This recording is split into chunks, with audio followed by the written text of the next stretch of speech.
Can you hear me now? Oh. Is there anybody else out there? No? Hi, well, good morning. Welcome to our first workshop of the new landscaping code that's coming on board. My name is Robert Hill. I'm the Community Development Director. My office is right over here. This is the City Hall. Most of you have been here before. I see some familiar faces.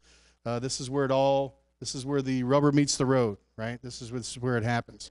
I wanted to just kind of build on this opportunity to share some education involving this landscaping code, and it kind of ties in with our mission. You know, here at the Village, we want to provide services and facilities to create an aesthetically pleasing, active, and connected community. And what we mean by that is that we're trying to make sure that we maintain your quality of life and ultimately maintain your property values. Each and every one of you are involved with the Village at some point, and that's why you're here. And if I could, I'd just like to introduce a few people in the back. If you'd stand up, Linda Walker, that's our Code Enforcement Supervisor. Margaret Hancoat next, Gail McLean, and Dina Foley right there. Those are the young ladies you see going out and, amongst other things, helping coach yourselves and your neighbors through this landscaping code. Are there any, I'd like to just kind of know, if just by raise of hands, are there any HOA members here today? Very good. Nice to see you. Nice to meet you. Are there any building contractors, pool contractors? Very good. Nice to see you. This will affect you if you've probably already noticed, right? Landscapers, landscaping contractors? Very good. How about just residents or residents that may be both? Fantastic. So we have a pretty good mix of people here. So we should make a lot of progress. The changes that came about and trying to protect the landscaping here is that, and I'm going to be able to explain in my presentation that will kind of follow through. I'm going to explain the why and how the preservation code kind of came about. And then today's main thrust of the education is going to be the pruning techniques, and I'll introduce George Messimer here with Cutler and Herring, who's working hand in hand with the applications. He'll be able to talk about the review and the inspections and the proper techniques. And then at the end, we'll have a time for questions. And also, if you see something that you have an immediate question, let's go ahead and kind of grab it as the slides go through there. So does anybody have any questions right now at the beginning? Okay. I'm going to go ahead and start this, and I'm going to kind of read through there. You've got some handouts that'll address more of the trimming techniques, but we'll start this presentation to lead us to a lot of discussion.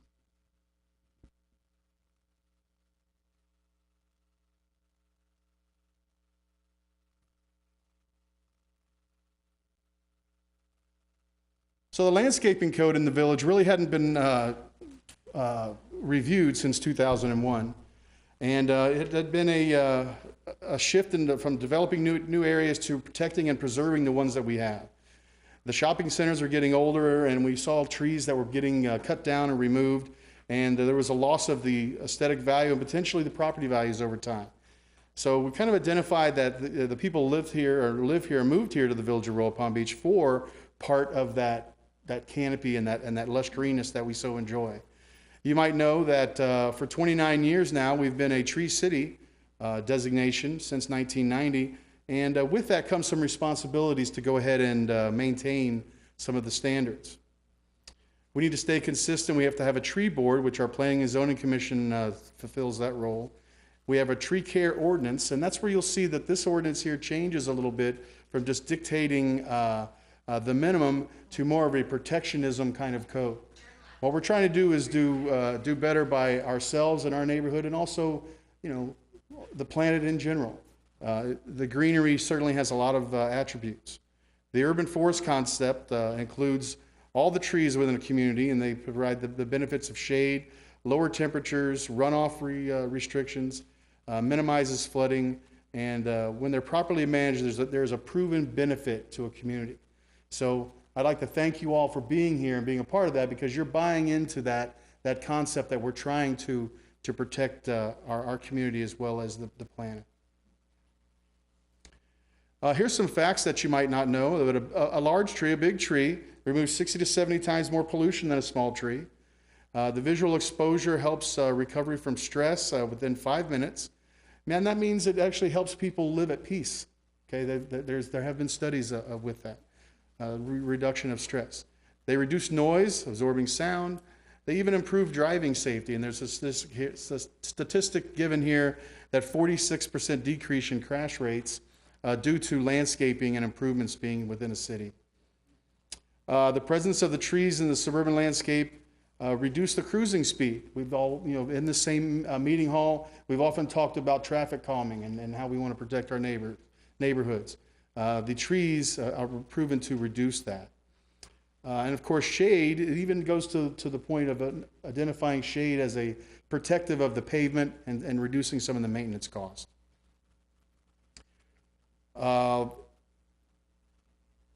Effects to the shopping community, it's been proven that people will travel to districts with high quality trees and spend more time supporting business locations. Well-treed business districts will spend 9 to 12% more for products.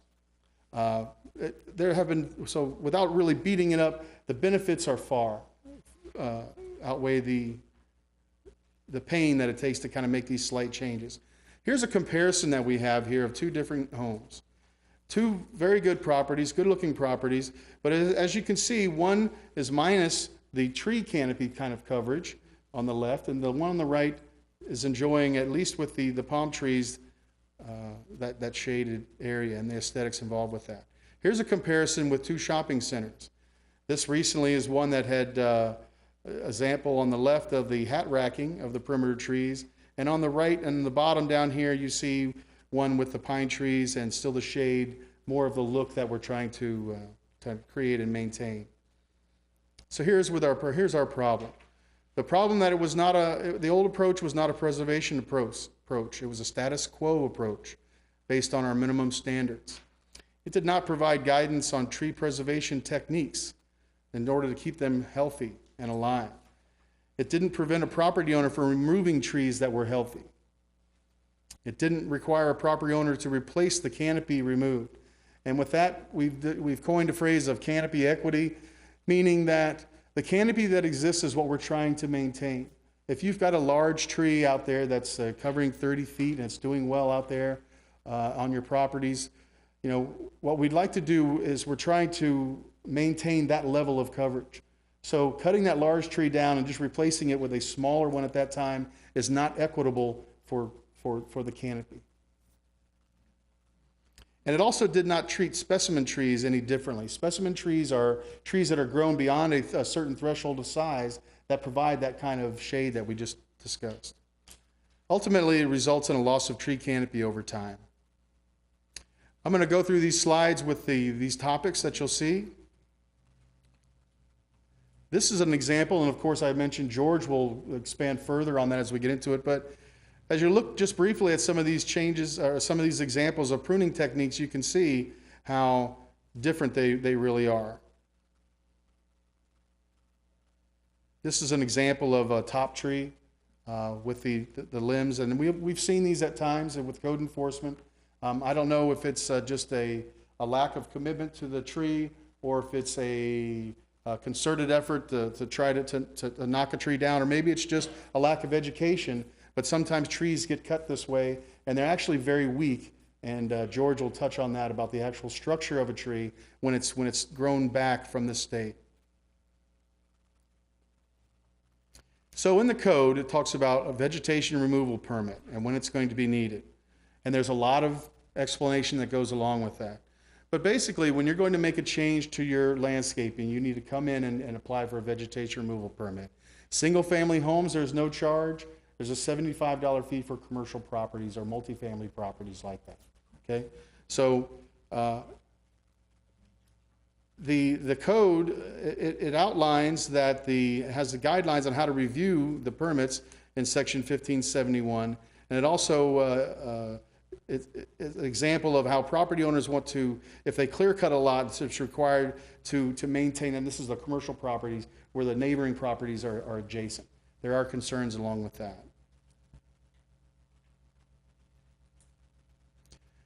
So, pool contractors, landscaping contractors, even building contractors.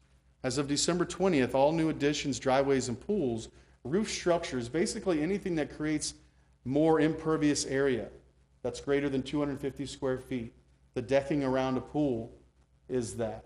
A shed that's going into the backyard creates that issue. An expanded driveway creates that issue. At that point, as you may know, we have an impervious area calculation that we've laid out that kind of goes through every area of impervious items. And Mike, I think we talked about it the other day. That kind of defines, it tries to establish the pervious to impervious ratio on your lot.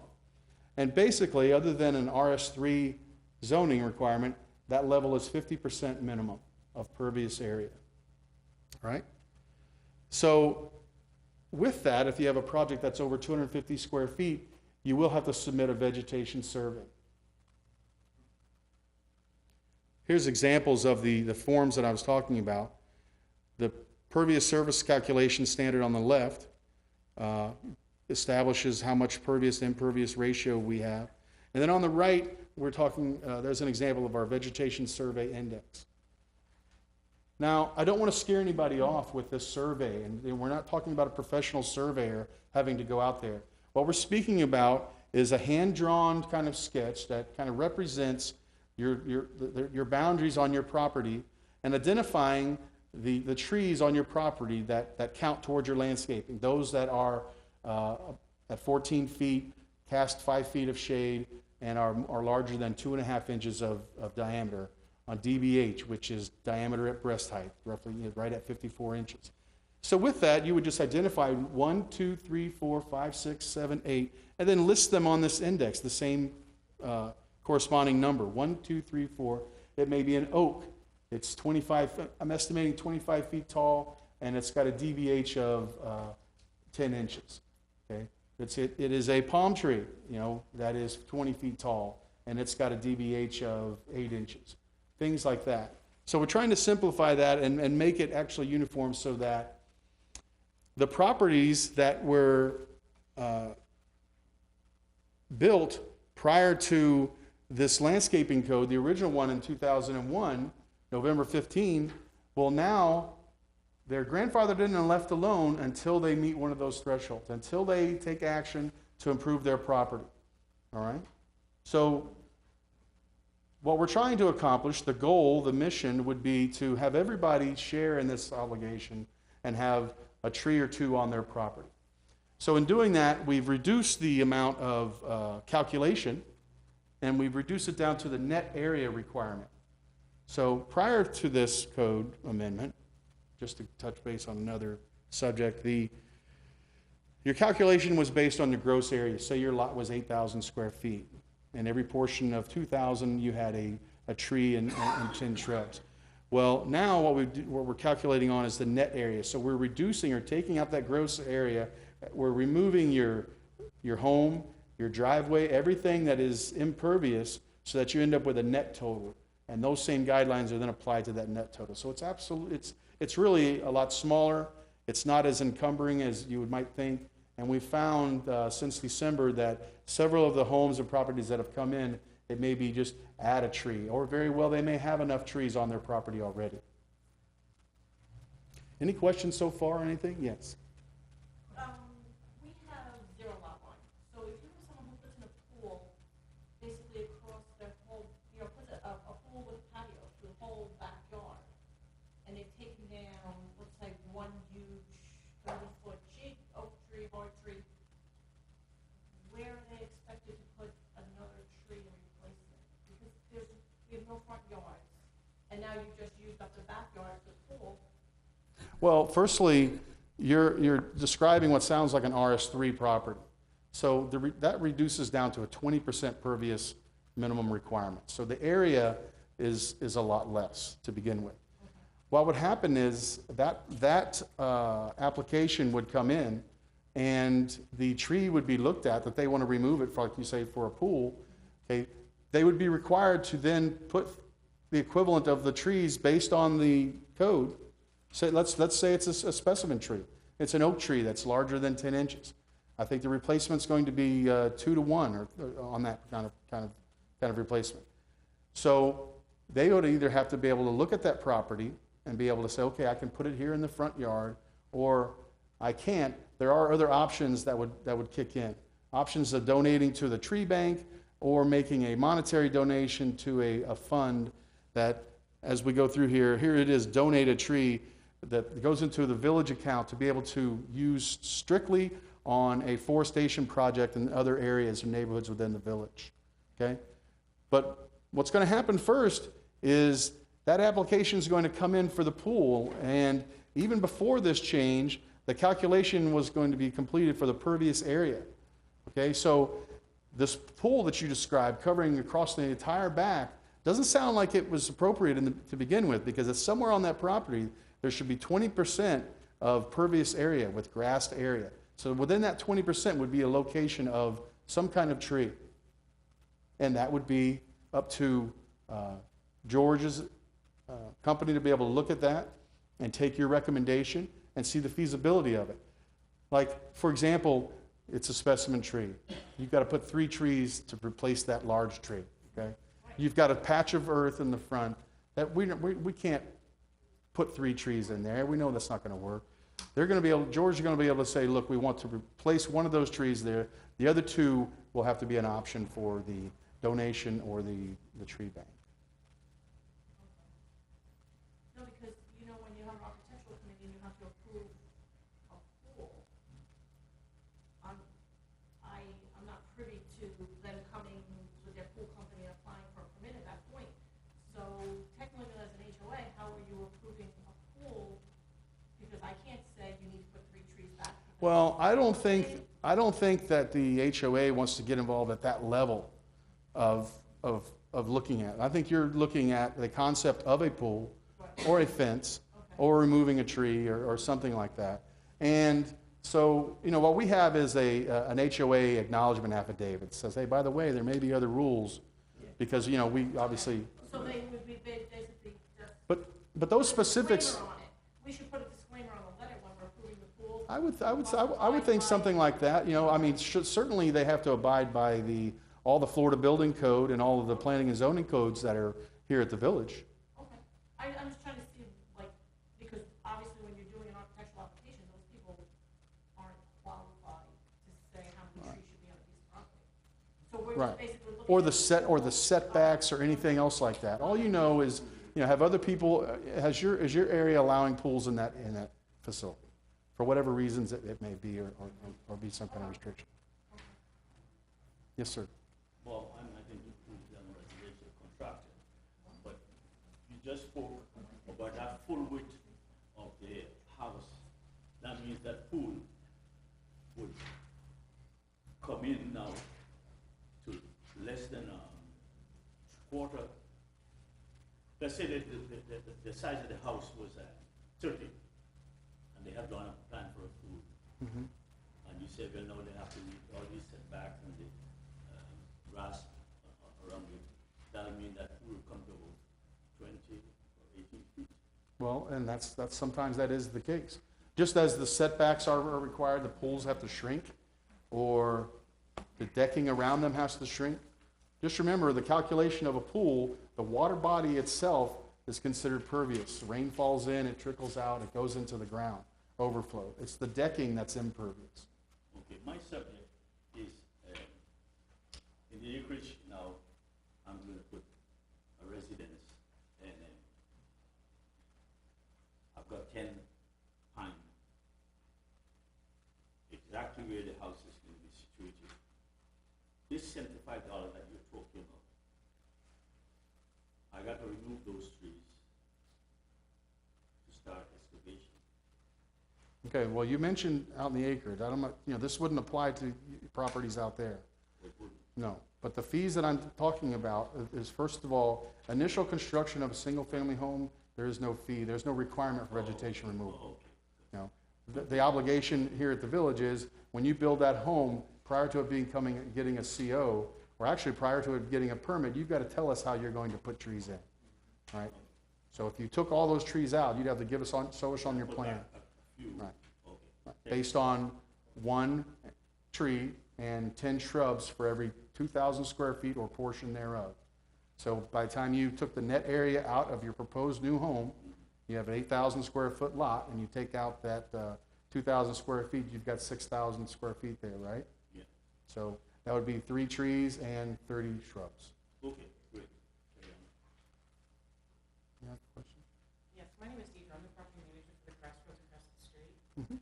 And we have those palm trees that were planted back, I think it was in 2012, that are right in front of the building, and they're growing up into the building and blocking the tenant signage.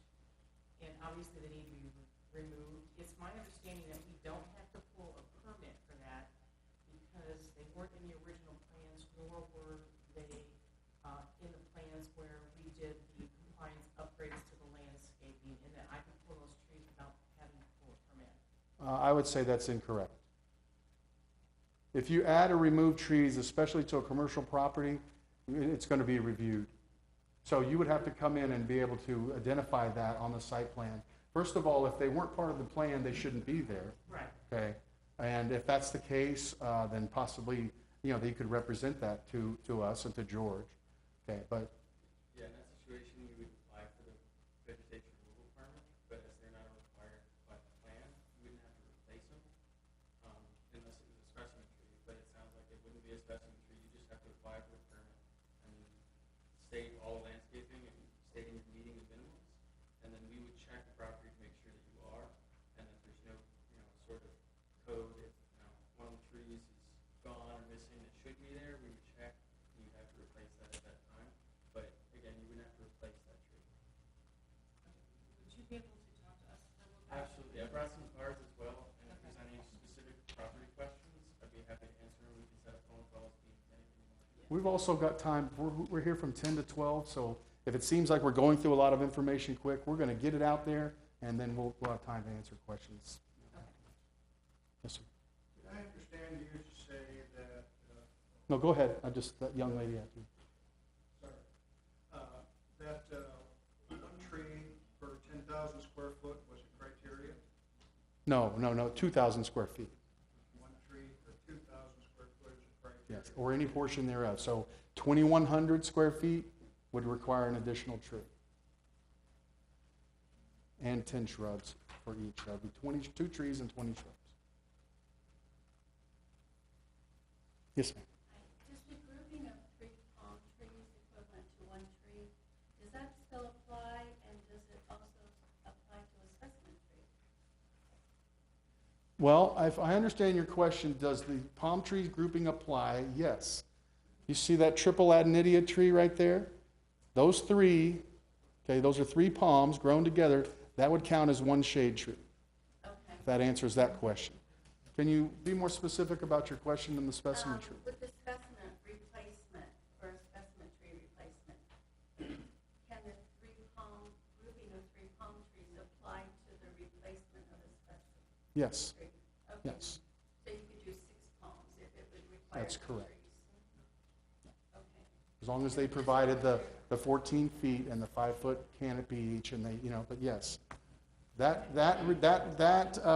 ratio of 3 to 1 is already established, so you're free to use that as your calculation or mitigation. Yes, sir. Great question. Am I understanding that you're saying that a shade tree can be mitigated by palms? Yes. Can be mitigated with palms? At a ratio of 3 to 1. It's not the preferred way. It's not, but it is a way that people can overcome some of the planting mistakes, possibly in the wrong area, restricting mistakes near driveways. So So since you're utilizing DBH on the mitigation for a canopy tree, hardwood shade tree, are you utilizing DBH replacement for, we take down a 20-inch oak tree, is it being replaced with 20 inches of tree mitigation? we have in the code, we have a species, a specimen tree index. All right? I think one of those, which one of those, so that when it crosses that threshold, I think it's just 10 inches. So that 20-inch tree would certainly cross that threshold. That requirement would be the prescriptive replacement number in there for that size of tree. Might be 2 to 1, 3 to 1, something like that. Say 3 to 1, so it's 3 to 1. beyond 10, you know, So you guys are basing it on DBH, not canopy cubic inch? right. Okay. Okay. It seems like a lot, but we've tried to keep it simple. No, it's not. Compared to a lot of municipalities, by far it's not. Definitely want to preserve the canopy. I'm sorry? I said we definitely want to preserve the canopy versus remove it and, lose it, which it has been being done, so. Yes. On the subject of palm trees, there's different sized trunks on different sized palms. Is there any, does the village look at that, as far as taking into consideration of, say, like a Sylvester palm or a Canary Island date? Those are huge palms. Does it take into those consideration of sizes when determining the replacement of a tree versus say like an Avidinia where the trunk is much smaller, where you have a huge diameter of a trunk, say in a Canary Island date, and the canopy could be 20 feet at mature So, to height? answer your question, there is no difference in classifying that kind of tree based on the physiology of the tree. Okay. But again, it only matters if the tree is classified as tree. So, I don't believe there's really any problems classified as specimens. There might be a couple that have but say you have a Canary Island tree, strictly on something like that, there is going to be a difference based on its trunk diameter. Okay. Species. All right. It's a specimen tree, and you just have to measure it. Oh, Okay. The other way around with it, say for instance, you're taking out a specimen tree, and because the root system is invasive, but yet you want to, the area can warrant a nice, big, huge specimen palm tree. Would you still have to do 3 palms for that one huge type of palm tree? You're going to be required your replacement number, regardless of the location. So say, gotcha. So your question is, if you have a great big specimen tree that you're trying to remove because of damaging roots. So say it was an oak tree, and say it was just 10 inches, so you required 2 replacements, and you can fit a nice specimen palm, say a royal palm in that location without any problems. You could put one there, but you'd still be required one more that you'd have to put somewhere else. One more or? Well, it'd be a 3-to-1. Sorry. Okay. So So even if you use a large palm tree? yeah, there is no section of the code that separates species of palms. So Okay. royals and sables or Canary Islands, medules, they're not classified differently as other palm trees. It's still 3-to-1. Yeah, one quick question. We're spending a lot of time talking about tree removal and getting permission for that. But when you look at the vegetation removal permit, it says that you can't shall remove vegetation from any lot portions within the village without first obtaining a vegetation removal permit. So I read that, and I look at my shrubs and my hedges. I've got to get permission before pulling out a hedge or a shrub. Before I do that, right? I have to get one of these signs. It's not just trees. Is that correct? Because it says vegetation, it doesn't say trees. We can get clarification on that. Well, Right now, the shrub is actually a lesser of a concern. It does involve the aesthetics of the property, but the ultimate goal is to protect the canopy. So I don't think you're going to have any problems changing a few shrubs out for anything, one for one. Okay. If you're redoing your landscaping on your site, you're going to need to go ahead and get a permit. Whether it's involving removal or not, it could be just a review at that point, making sure that you still maintain the minimum code. You would come in and you would fill that vegetation removal document out, and it would review your whole compliance with the trees and the shrubs, not necessarily only for removal. well, I don't know for a single home, like I got my single family lot, there's a lot of lots in Portosola where I live. They've got nothing in back. No shrubs, no hedges, no anything. I've got if I remove everything I wanna remove and put nothing in, I'm still gonna have many plants, many shrubs, many hedges, more than Okay. most of my If that neighbors. question comes up and our code officer goes out there and it's as obvious to them as you're describing, there won't be any reason to proceed. When they come out there and if they see 20 shrubs in the swale, right, and none in the front, they may ask you, hey, what's going on with, or give you a courtesy notice if you're not there, telling us, you need to come let us know what's happening with this removal. You point out that you've got 50 in the backyard, it's not an issue. What I'm saying is that they're gonna be able to drive up the property and just, if you're very much into compliance of what beyond the minimum, they're gonna know that and it's not gonna be an issue when it comes to the shrubs. Okay, because I've been holding off pulling anything out until I get the approval, but now I'm gonna go ahead and start pulling some stuff out. All right, thank you. If you're comfortable that you're well within that limit, then I'm sure there's won't be a Okay, problem. good. So if you can see here on the screen now, we talk again about the specimen tree and that there's here's a table that kind of gives you some of a few that we pulled out of the specimen tree status sizes. Live oaks at 10, Royal Poincianas 20 inches. Also on our tree index, we explain to residents and anybody else how to measure the DBH. You measure your tape measure around the tree, right, and then divide by 3.14, and that'll give you your DBH for that, which is actually the width of the tree if you're able to kind of hold it with your hands like that.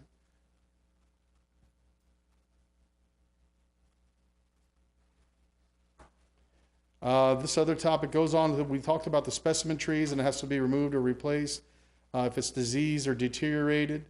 The one time that there is an exception to that is if the tree has just finally reached its end of life, right, and it's died, or in fact it is damaged in a named storm and it's become diseased with that, struck by lightning, or any kind of an automobile accident or something like that.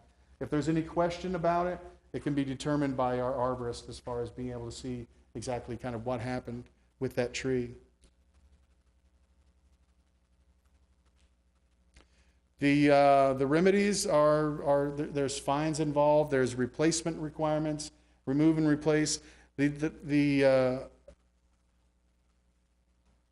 code actually also gives the ability for a homeowner to acquire the professional advice of an arborist or a landscape architect. So for example, you go out and you cut your tree, or you get somebody to cut your tree, and it's very significant and it doesn't appear to be meeting the pruning standards. We call it hat rack, tree abuse, all right? We would come out and we'd say, you've got a problem, this tree's abused, it's going to be growing at a weaker structure, you need to come see us and make some kind of mitigation.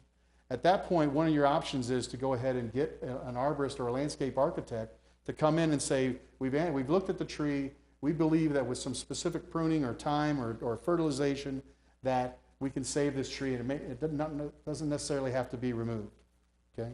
So with that opinion gets reviewed by our professional, George, and we put it on that kind of a plan just to make sure that it gets mitigated. Whereas before, the code strictly said remove and replace.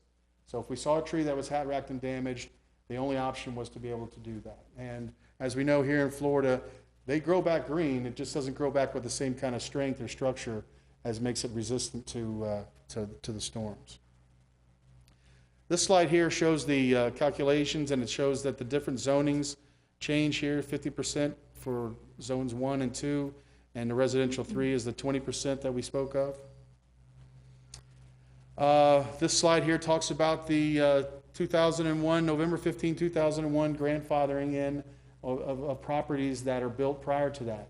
They didn't have any minimum code at that time. Okay, so if nothing happens and nothing changes, those people are not going to be made to come into compliance until they do some kind of improvement on their property that increases the pervious area beyond 250 square feet. Just to reiterate, landscaping in the right-of-way still requires a permit specifically from the engineering department and is restrictive on the type of species that you can put in there.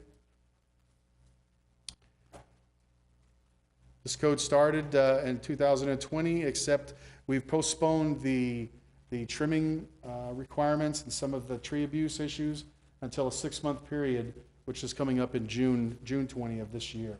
And that's why we're having these educational workshops. All right, anything specific now with any questions before I turn this over to George Messimer with Cutler and Herring, and he can go into some of the pruning operations.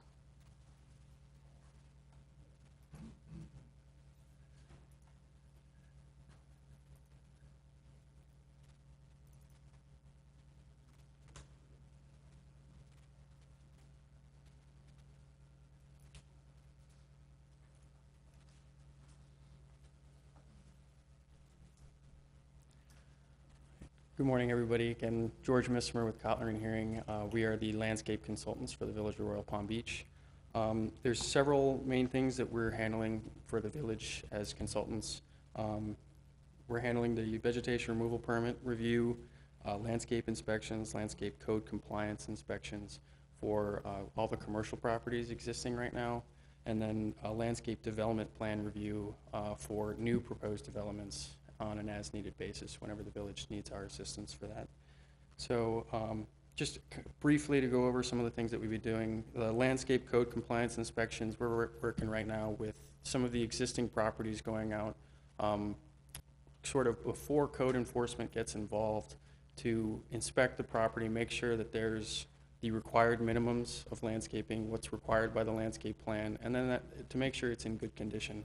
You know, sometimes on landscape islands around curbs, someone might jump a curb and take out a shrub or something like that, and it just gets worn down over the years, and that needs to be replaced. It needs to be what was on the plan. It needs to look good.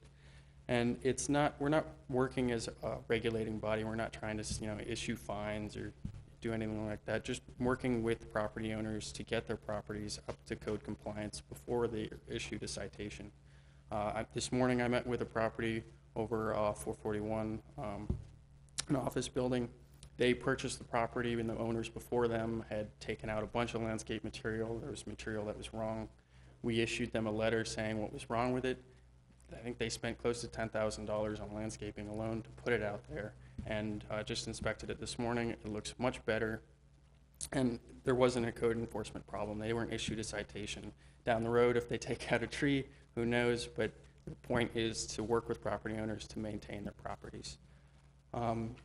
Then the landscape development review, that's just, we get a new development comes in, plan, we look at it, make sure it meets code before it gets approved, and then when they install it, we'll help with the inspections there. Again, I'm representing my company. We work out of Palm Beach County primarily. We've done work all over the state, but we are primarily a landscape architecture firm, environmental consultants, arborists, and land use planners as well. So I'll answer as many questions as I can, and if there's any specifics, I have some cards, we'll talk about it. We can set up phone calls. We're here to help. It's our main goal.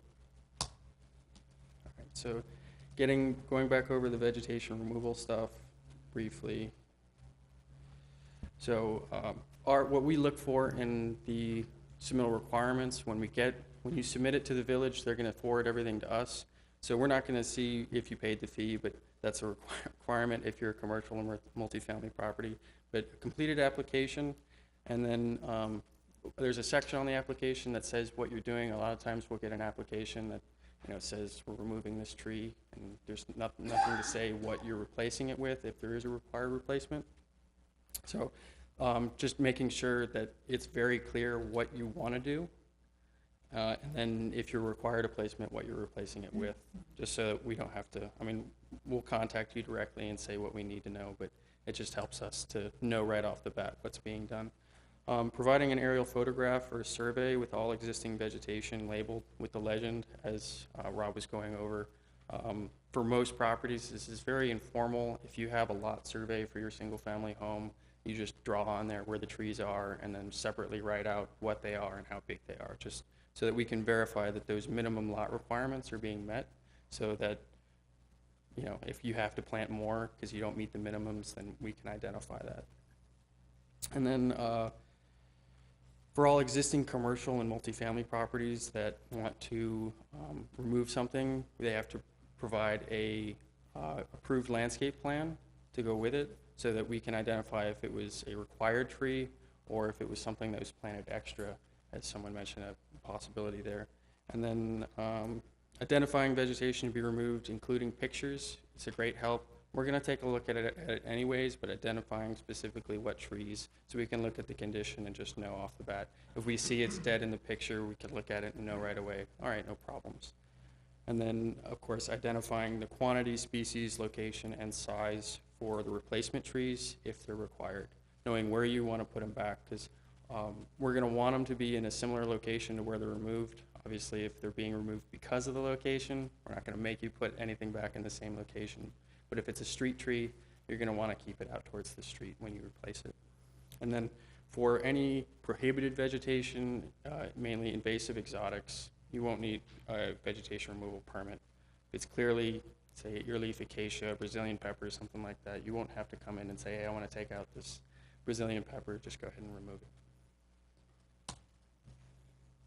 All right, some of the reasons we see for vegetation removal: tree death, decay, disease, pests, damaging root systems, improper location, safety hazards, pretty much the general ones. This picture here, bottom left, I met with a group of property owners recently. It's a large black olive located in between two driveways. At a certain point, I'm sure it was perfect, but now it's causing damage to the driveways. The roots are actually growing up over on top of the driveway, and they want to remove it. It's not a problem. The black olives is not a specimen tree. It's not listed on there, so there's no replacement for that, but it is required because it was part of the approved landscape plan for that property. So it does need to be replaced, and because it's a street tree, we want something to be in that location. Again, because it's on the street like that, we can choose the species based on the location. So putting in, say, a crepe myrtle in that location or two to keep the canopy up on the street is better than putting it somewhere else and not having anything there at all. So we prefer similar species to what's being removed and a similar location to where it's being removed, but we can work with property owners so that we get the desired effect. All right, so choosing your replacement trees, like I was saying, we can work with property owners on that. We'd like it to go back in the same place that it's being removed. And then whenever we get the application, we're going to verify that the minimum landscape requirements are being met, as I said. So just some basic requirements for species selection. It has to be an approved species within the Village Royal Palm Beach and should be similar to what's being removed. They have to reach a mature height of at least 15 feet. And they have to be planted at least 14.5 feet, or 14 feet tall, with a 2.5-inch DBH and a 5-foot spread. That's this basic standard for tree replacements within the village. It's been in their code for a while. It's for new developments. That's the standard, the minimum standard that you have to put in. And then location, again, should be planted back in the same location, but it can be planted elsewhere to avoid conflicts. And as long as you're meeting your minimum landscaping requirements, again, if you can't fit it on site, there's other options on where to put it. You said approved species. Is there a list, or is it just not what's on the? There is a list. There's also a prohibited species list. Yeah.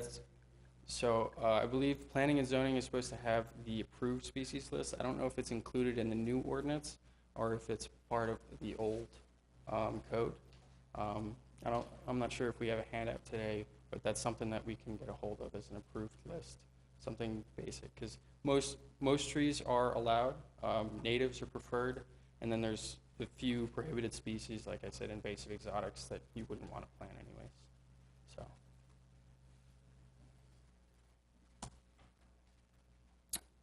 And then again, going over the tree placement, really want to take into consideration the location of power lines, sidewalks, driveways, foundation, underground utilities, all the usual things, just so that you're not going to have to take out that tree in 10 years because a cracked driveway or it's growing up into the power lines.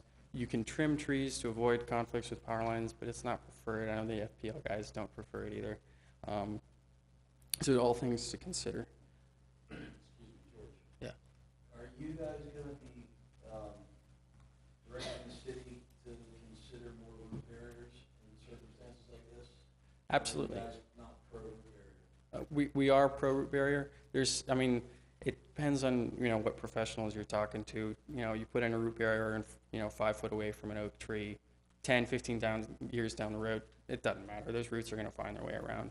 So we absolutely recommend them and different. For application, I guess? Yeah. So, I mean, if that's a concern, say you're taking out an oak tree because it's messing with your water line or something like that, and you really don't have any location where you can put it where it's not going to impact that water line, say, put in a root barrier, you can have it on the yard, sort of thing. And there's root pruning that you can do as well down the road if you want 5, 10 years down the road. Come have an arborist do some root pruning so you can make sure that those roots are staying on the other side of that root barrier. Mm-hmm. All right, so once you pick your species, pick the location, we want to make sure that the tree gets established. We want to make sure it survives. Obviously, irrigate. Yeah, I mean, it's essential in the first few months to irrigate that tree as much as possible. Don't want to drown it, but it's very important for the root systems. And then proper supports on the trees is something that we want to emphasize. Most landscape professionals that you go to, contractors, they're going to have basic supports that they use that they're their go-to. 3 main ones that we see are vertical tree stakes, the guy wires, and then the leaning stakes. The leaning ones you mainly are going to see on the larger palm trees. Vertical stakes, a lot of times you'll see just 1. We recommend at least 2. You don't have to tie it so tight to 1 or to the 2 as you do to the 1, and it's just more stable. 1, a lot of chance of the tree twisting and falling over. And then the guy wires, we recommend using a 3/4-inch polypropylene tube. It looks like a garden hose that you put around the cable or whatever you're using just to protect that tree. And the maximum you want to leave any of the supports on is a year. After a year, they're pretty well established. If there's a storm or something like that, you might want to leave it on there. But after a hurricane or after a year, you want to remove it because the longer it's on there, the more damage potential there is for the tree. And I've got some examples of what that looks like later on. All right, so the big one, long-term tree care standards. Really, the best thing that we can recommend is that if you need to prune your tree, to go to a landscape contractor, go to an arborist, get a consultation, because they're going to know, based on the tree, what needs to be done and the best way to do it. Because there's always a purpose to pruning a tree. You're not just going out trimming random branches. You're doing it for structural stability. You're doing it for wind resistance. You're doing it if, say, the tree in a windstorm sways and a branch hits a house or a structure or something like that. You want to trim that branch in a way that you're cutting it back, but you're not going to kill that branch and you're not going to redirect that branch somewhere that you don't want it to go. So the main standards that are the ANSI A300 standards, it's in the code. It's what we recommend. It's the standard arborist guiding practices. There's code of ethics involved, mostly for if you're using a landscape professional and they're doing pruning services, it's actually an ethical requirement within these standards to have an arborist on site while pruning activities are being done, just to verify it's being done correctly. Most of the time, you won't get one if you don't ask, but it's definitely something that we recommend. So some principal tenets, develop and maintain a strong central leader. So when your plant goes in, making sure there's a single trunk. A lot of times, Florida #1 is a single central leader up to about chest height is the requirement for Florida #1. And a lot of times you don't see that. I've got a picture in here later on to show you where a tree was planted, and it's an oak tree. It actually has 3 trunks, which it shouldn't have been planted, but it was approved, and now it's half the size as the rest of them that went in as Florida #1. Identifying the lowest branch and what will become the permanent crown. So where your first branch is, that's essentially going to be your largest branch on the tree, and then making sure that any branches below that don't become larger than half the width of the trunk. And that's for structural stability and then just pure aesthetics from the rest of that as far as what the tree is going to look like and how it's going to act.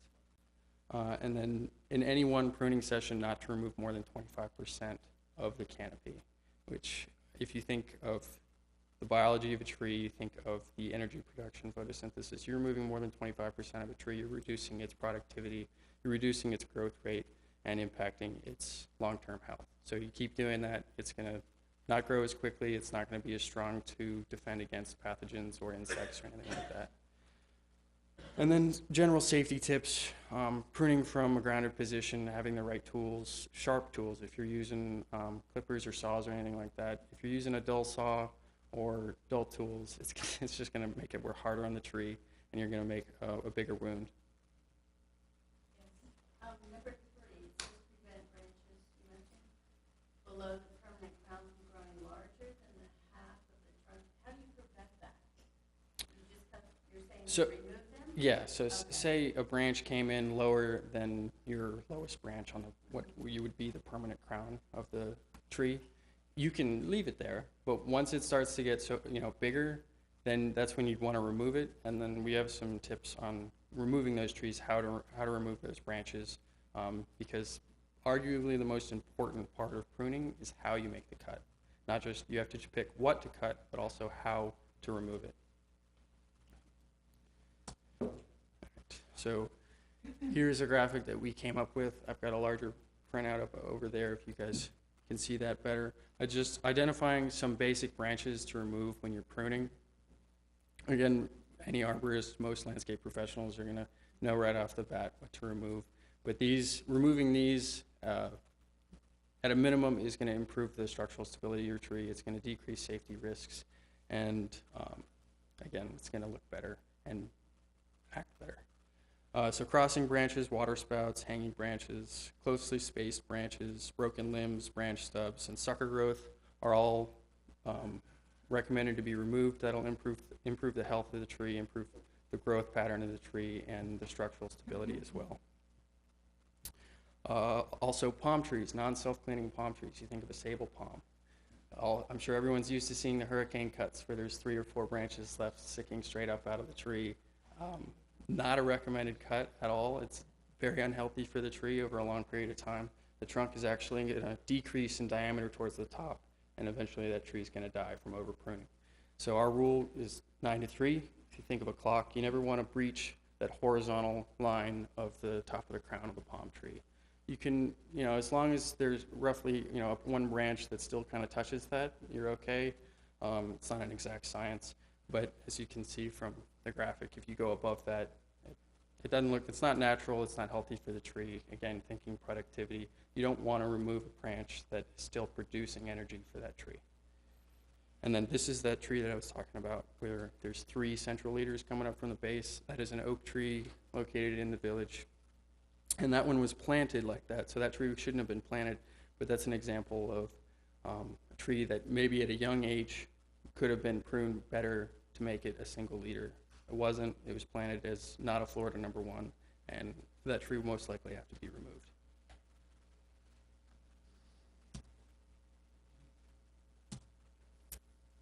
All right, something else to think about. For most people, this doesn't really apply, but sterilizing your equipment. There's a lot of pathogens and funguses that infect trees, lethal yellow. There's a myriad of them that if you're pruning more than one tree at a time and you go and cut this tree and it has a pathogen, and then you immediately go to another tree that doesn't and cut that, there's a high risk of infecting that tree with what the other tree had. And so hiring an arborist or a landscape professional are going to recognize those situations. They'll know when to do it. Most of the time, it's not something you need to do, but it's always something to consider when going around cutting more than one tree at a time.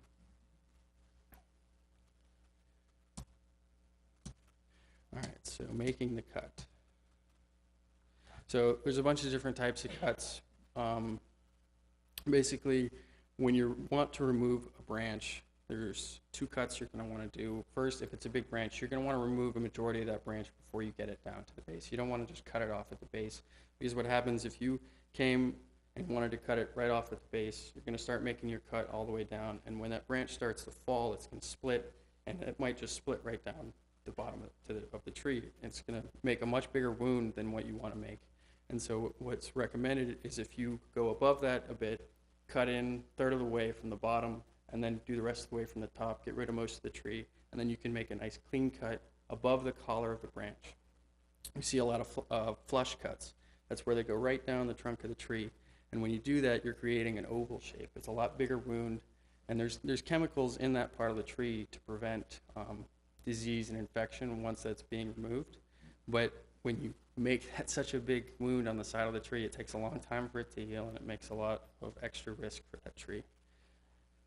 And then for reduction cuts, when you say, like I was saying, a branch that you want to trim because it might hit something in the wind or it's rubbing up against the house or something like that, rather than a heading cut, coming back to the best lateral branch that you can that's going off in a different direction. So when you cut that main branch, it's going to stop growing straight in that direction. It's going to start putting its energy in another direction.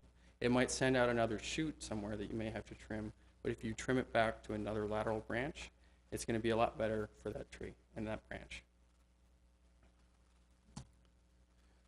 And then, like I said, things to avoid: flush cuts. That's a big one. So if there's anything that you take away from it, is not to make a flush cut on your tree when you're removing a branch. So this is a good example of one, and you see that oval shape, where if you do the proper angle above the collar, it's going to be the same shape as the shape of the branch. It's going to be a smaller wound, it's going to take a lot less time to heal, and you won't have any of the problems that come along with it. All right. So something really good that was added to the code in Ordinance 945 was the definition for tree abuse and hat racking. These are some pretty extreme examples.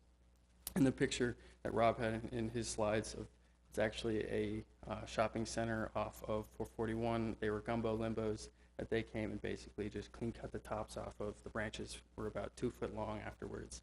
And right now, I think it's probably about 5 months later, and they're starting to regrow. They have more greenery on it, but it's just a terrible structure for the tree. Because what happens when you do that is, you can see this tree's had it done to it before. When you cut off a branch like that, it's going to send out new shoots from the side. It might have 4 or 5, and they're going to come off in all different directions. They're going to be a lot thinner, a lot less structurally sound, and it's the energy that goes into that. It really weakens the tree, and it's just not good at all.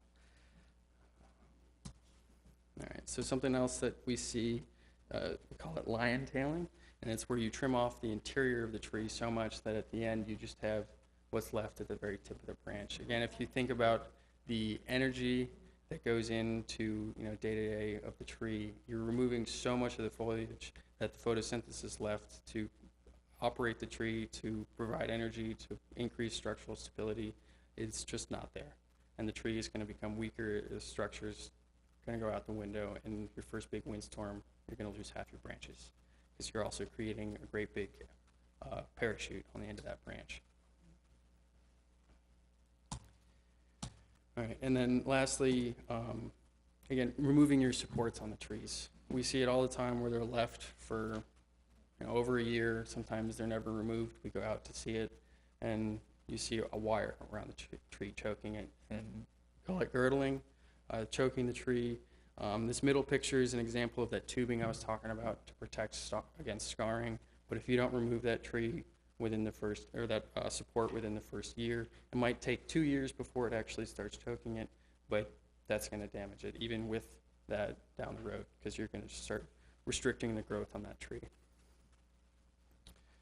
So again, if there's any questions on specific instances, I have some cards. Go ahead. Just a question real quick about under the ANSI standards. Mhm. There are different levels, correct? And I think that the village requires at least a level 2. Is that correct? Or I'm not sure where that would be. I know the village specifically references those standards as the kind of the guiding principles behind tree care, long-term tree maintenance, and I don't think they reference any specific levels within the standards? Yeah.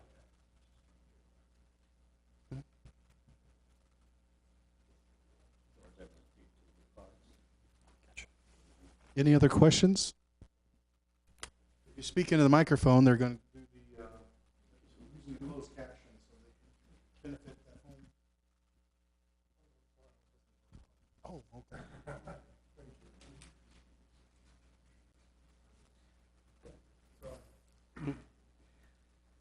But again, we're here, Kotler and Hearing, we're here as a resource to the village and the people. So our goal is long-term maintenance of the vegetation. Tree City USA, we want to keep that standard and make sure that all the landscaping lives up to it. But there's no further questions. That plaza that you referred to with the number of windows that were hat racked, did they get fined? I'm not sure how the village handled that. I think that, I'm sure, I'm sure they did. They weren't required to replace them. They were brought before the board, and I believe they have a mitigation plan in place to go ahead and let them stay and be able to grow and be trimmed before we bring them back, but not a certain that's required. So is that only on commercial properties, or you would also find on single-family homes as well? There could potentially be fines for single-family homes, but they also have that option of getting a professional, an arborist or a landscape architect to come in and develop a plan for the mitigation of that tree. Yes. Are there any trees exempt from that? Like, for instance, in the village of Wellington, ficus trees don't pertain to that standard of trimming. You can actually have a ficus tree in Wellington. So I was wondering, is there any trees that don't fall under? Trees that are on the prohibited vegetation list are able to be hat racked, abused, removed without a permit, yes. Yeah, there, We have them available right over here. Some of the pictures. George, if you could go back to some of your slides, go back to that oak tree that that has the codominant leaders coming off of it at that shopping plaza. I just want to point out a few things that you may have heard go by you quickly. Does everybody understand the sable palm type of trimming? The horizontal line, 9 to 3. So we're not saying that you have to leave the fronds on right there at that horizontal line, but as you trim up, the palm frond comes over, whether it's a coconut or something, if it's coming down and touching that horizontal line, we're saying that's adequate. Okay, so we came up with that kind of. So back to this oak tree here. Somehow that tree got installed and got approved, but that tree should have probably never left the nursery like that. So when it comes up with those codominant type of leaders, ultimately that tree would grow and grow to be very large and become very weak until it finally one of those leaders would break off and create a wound so large that would possibly and most likely disease the tree and it would die. So go to your other trimming slide where you talked about the collar. Does everybody understand what the collar is on a tree? You see that little bulge on that pine tree, the limb to the left, as it's leaving the trunk and before it tapers off into that branch? That little bulge right there, that's the collar, right? Right above that is where you want to be able to make your trim, because that area right there contains the genetic chemical that heals that tree, and actually it will heal at that point. When you see go to the flush cut one. I can't tell you, well, it hasn't been that many, but, we're called into trees and we go there because there's bees, right? That's how that starts. The decay starts in those kind of trees. It makes a big hollow point, and then whether it's just eventual rot or bees move into there, but that's one sure way to really stress your tree to potentially kill it. And so I just want to make sure some of those, even as you're doing your own small trimmings, if you want to come in, we've got books available. They're in our office. We've got the ANSI standard there. We can look at it, and we'd be more than happy to answer any questions that you may have in regards to your potential, your situation. If you bring us pictures, we'll try to answer them. We're educating ourselves. Our code enforcement girls are going to training. We're trying to, expand our horizons and understand a little bit more about this landscape. But we'd certainly like the opportunity to pass on that education if you want to come by. Does anybody have any other questions or anything?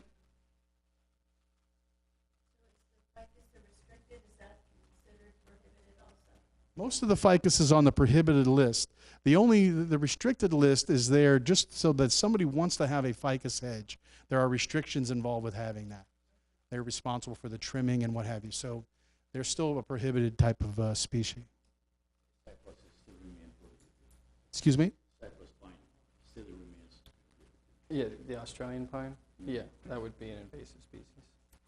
Yes, sir. We're making changes in plants for shrubs or plants. Can we go straight to George before we come to the village or the code enforcement officers? You need to come into community development and process your application with us, and we will transmit it right to George.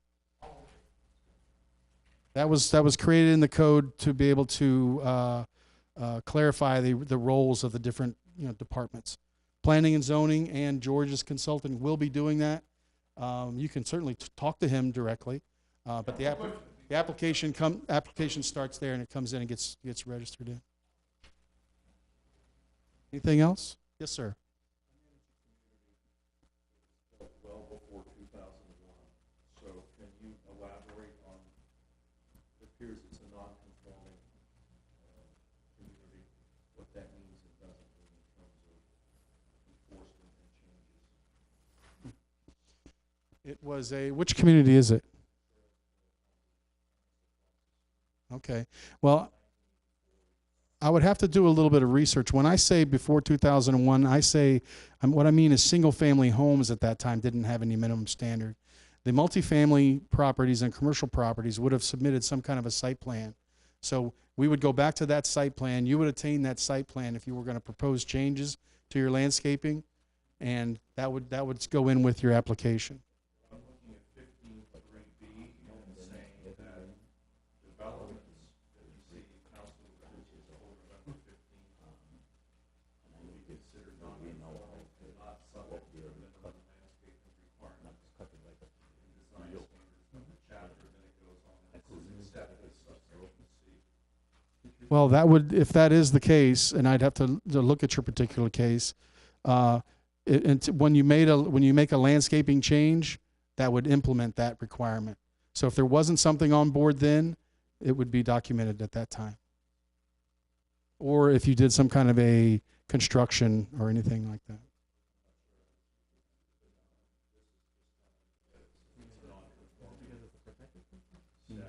So multifamily homes, commercial properties that were built prior to 2001 actually went through the full site plan process, and you have a landscape plan. So right now, you're held to that landscape plan. So when you come in, they're not gonna allow you to, it may not jive with our code currently, but we're not gonna make you bring it up to our current code. But when you start to do repairs and alterations and that type of thing, that non-conforming now is gonna have to conform. We won't allow you to increase or decrease the level of non-conformity. Okay. So, you guys gotta change and to do, some palooza across the fence there, and that was approved. I don't know if they would allow you to change out that species now with the code. That's something that they would have to review. But that's kind of what that is, because all the When you larger say they, properties. you're talking about. The people that review color and hearing, Okay. yeah, the people that would review the plan. And just to go back to the swimming pool concept, one of the most frequent kind of heartburn situations that arises is when somebody comes in for a pool construction, and then they're met with this landscaping or vegetation survey. So if you're able to let them know, we're giving you the approval, understand they're going to ask you for these things. They don't quite see the nexus between building the pool. They're not taking out any vegetation, but as we know now, that's what's triggering the review for the minimum standard. Yes, sir. What do you do if there's no site plan on file?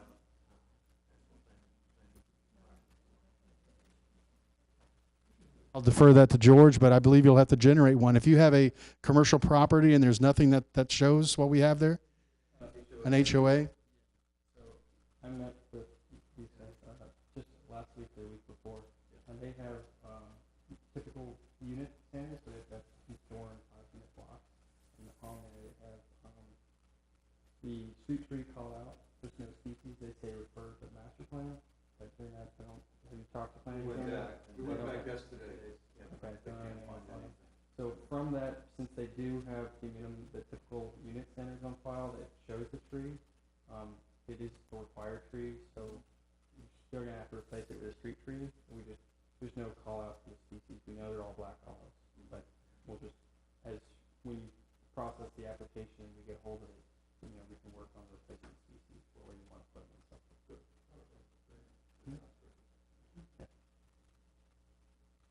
Honestly, some of that may happen involving your different properties, even some of the single-family homes. We've transitioned for decades now from plans that have come in, they've been alphabetized, they've been moved around, and now they're finally all scanned in. So at this point, we either have the documents or we don't. Now, from this point forward, we're certainly complying and able to scan all of our records electronically that are easily accessible. But there are gaps in the past when someone comes in from 1980 house and looks for a certain house plan or something, we either have it or we don't. Just to let you know that there are some gaps in that. Anything else? Yes. Can I just talk to you when this is over about the pervious surface calculations? Absolutely. All right. Well, we're here for a little bit if you guys want to come up and ask us some questions or anything, but we'll adjourn the meeting. Thank you very much for coming.